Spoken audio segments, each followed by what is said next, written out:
Afghanistan's location is its advantage, but Afghanistan's location made Afghanistan almost a shattered country today. The reason behind this Afghanistan and the issues relating to Afghanistan date back to Cold War era. The Cold War politics, where USA and USSR fought many proxy wars, PROXY. Proxy war is an indirect war, it is not a direct war, in which they try to control various countries' resources. Particularly in some countries in Asia, they have applied a theory called power vacuum. A theory called power vacuum. What is this power vacuum? When there is no proper government or when there is instability in a country or territory, in the name of power vacuum, these big countries used to come and sit, occupy or install puppet governments. This is called theory of power vacuum. And in such a scenario in 1980s, as you all know, the Soviet Union enjoys large territory, and one of the annexing territory, nearby territory of Soviet Union was Afghanistan. For that reason, Soviet Union started installing puppet governments, sending its troops into Afghanistan.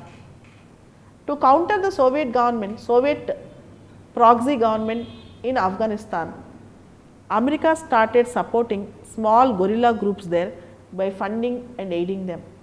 These small anti-social groups, with the help of America and other Western powers, got very powerful and formed into various terrorist organizations like Taliban. And this help also reached the other terrorist organizations in Middle East and North Africa, particularly the Al-Qaeda. Coming back, in Taliban, you all know, we have a very famous historic joke, Frankenstein's monster. There is a term called Frankenstein's monster. America supported Taliban. Finally, this Taliban and Al-Qaeda have become headache to America. As you all know, Frankenstein have created a monster. Finally, the monster have come, wanted to eat away Frankenstein. In the same way, there was a comment in international circles that America have supported the growth of Taliban, and Taliban now have become Frankenstein's monster to America. So, initially during Cold War days in 1980s, the Soviet-led puppet government used to exist in Afghanistan, and to counter this Soviet-led puppet government and Soviet troops, the Western powers helped the Taliban, and when Soviet vacated the Afghanistan just before the end of Cold War, when Soviet vacated the Afghanistan indirectly, which was in the, now had lot many troops and influence, the Taliban started leading Afghanistan. And what is the problem in Afghanistan exactly? Afghanistan's economy is very shattered. There were resources in Afghanistan which were not exploited, explored or excavated. Afghanistan is an opium-led economy. It is an opium-led economy, and Afghanistan is a part of Golden Crescent. Golden Crescent in the sense, Pakistan, Afghanistan, Iran, these three countries are notorious for drug trafficking. They are notorious for drug trafficking. These three countries put together are called Golden Crescent. On the one side Pakistan, on the other side Iran. Coming back, and in Afghanistan, Taliban started showing their prowess, started ruling through conservative practices, and in this Taliban, they used to rule by force, conservative Islamic laws, all these things have creeped in. And again America re-entered into Afghanistan, started trying to establish democracy in Afghanistan, but for more than 1.5 decades, nothing much was materialized in Afghanistan. Coming back, we had a constitution in Afghanistan, a new constitution. From last 13 years, it has not been worked well.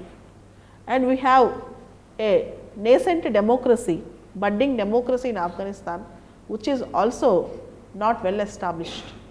And in this condition, America's intervention in Afghanistan is being questioned by many international circles.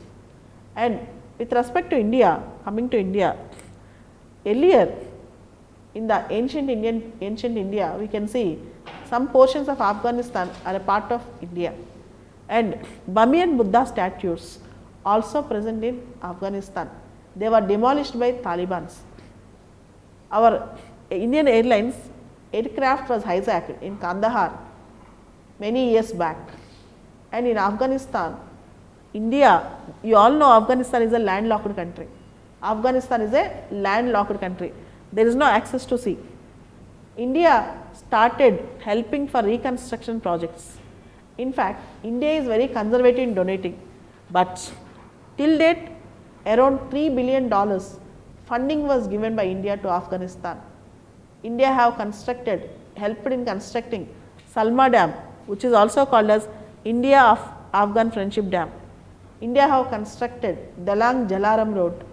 India have helped in conducting elections. India have helped in constructing parliamentary building, Olesi Jirga, Mesrano Jirga, and India also constructing schools, libraries, Habibia School, what not.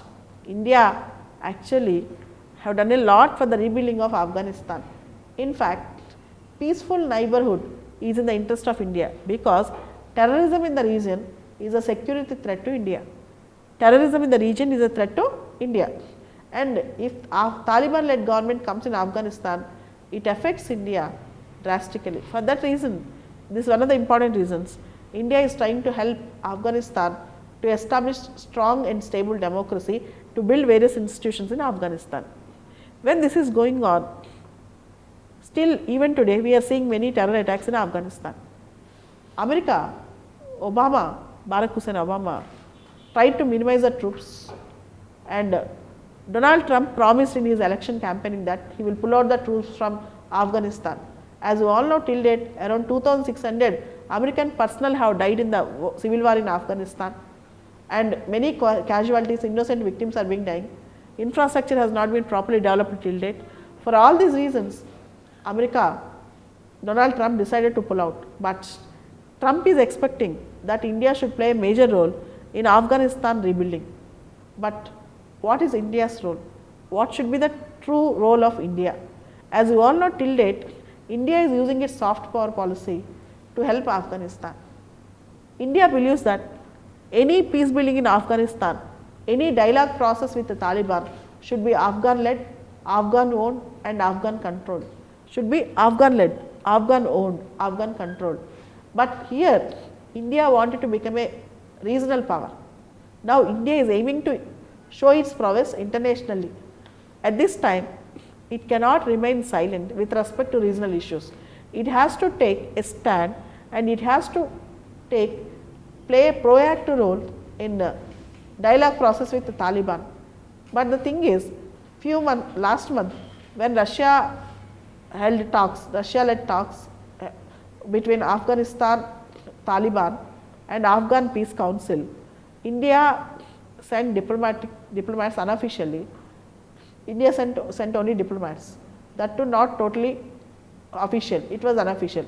Now the international circles expect that as a regional power, India has a responsibility in the peace process, dialogue process in Afghanistan, which America also expecting from India. Coming back, as you all know, the location of Afghanistan is very sensitive, as it is sandwiched between Iran and Pakistan, and both the countries' issues are very sensitive. Particularly, we have our neighboring country Pakistan. As we are tuning up to go along with Shanghai Cooperation Organization, SARC and also TAPI pipeline, we are working on many grounds. Why don't you work for effective rebuilding of Afghanistan by bringing stable democracy in Afghanistan, by slowly phase by phase through a dialogue process, coming into getting the Taliban for the talks. So now it's a time for India not to remain silent, but to take a call about its role, not as an aid provider, not as a soft loan provider, but as a constructive dialogue partner in the region. It is a time India for wake up.